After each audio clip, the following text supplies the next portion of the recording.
চিনবে না, দলের কর্মী তার নেতা চিনবে না, নেতা তার কর্মীরা চিনবে না, বন্ধু বন্ধুরে দেখে পালাবে। এই কঠিন মুহূর্তে সূর্যটা মাথার কাছে চলে আসবে, জমিনটা তামার জমিন হবে। আজকের জমিনের মতো নয়। মানুষ ঘর্মাক্ত, ক্লান্ত, শ্রান্ত মাথার মগজগুলো কানের ছিদ্র আর নাকের ছিদ্র দিয়ে বেয়ে বেয়ে পড়বে। বিশ্বনবী ফরমান, ময়দানে 7 শ্রেণীর ব্যক্তিকে রব্বুল আলামিন তার আরশের নিচে ছায়া দিবেন।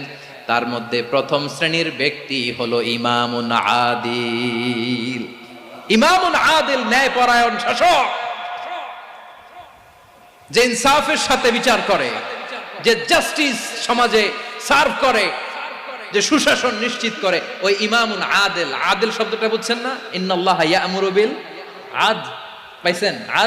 আদল, 7 শ্রেণীর ব্যক্তিকে আল্লাহ